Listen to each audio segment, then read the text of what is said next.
سيدنا مولانا نحمده ونصلي على رسول الكريم أما بعد বহু লোক আছে তারা মনে করে প্রচন্ড ঠান্ডার ভিতরে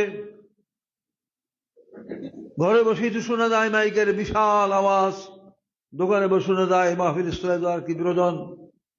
আমরা ঘরে বসেই শুনি। হাদিসের মধ্যে আছে আল্লাহ সাল্লাল্লাহু আলাইহি ওয়াসাল্লাম বর্ণনা করেছেন, ওয়াল্লাযী নাফসু মুহাম্মাদিন বিয়াদিহি,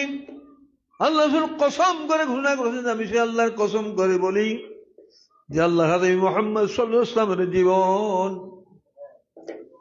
যখন কোন ইমানদার ব্যক্তি কোরআন হাদিস তত্ত্ববিদ মুহাক্কিক আলেম হাদী নায়েব রাসূলের দরবার দিকে রওনা হয়, দিনী জলসা দিকে রওনা হয়, আখিরাতের ইলম হাসিল উদ্দেশ্য নিয়ে বিকুল্লি কদমিন ইবাদান সানাতিন, আল্লাহ রাসূল বর্ণনা করেছেন ওই অবস্থা ইমানদার ব্যক্তি ওই দিনী জলসা দিয়ে আসতে থাকে, ওই যাদের প্রত্যেক কায়িক বা কদমের বিনিময়ে দীর্ঘ 1 বছর 12 মাস বিরামহীন ভাবে ইবাদত বন্দেগী করলে অকল সব হাসিল হয়, সেই সওয়াবদার আমল নামায় দান করে। ঘরে বসে থাকলে এই সব মিলবে?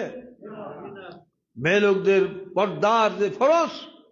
যে জন্য তারা সামনে সামনে আসতে পারে না, বা দুর্বল রোগী লোক তাদের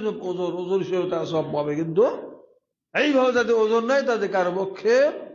দূরে থাকা উচিত নয়। একেবারে নিকটে যাদের বাড়ি 100 কদম আপনার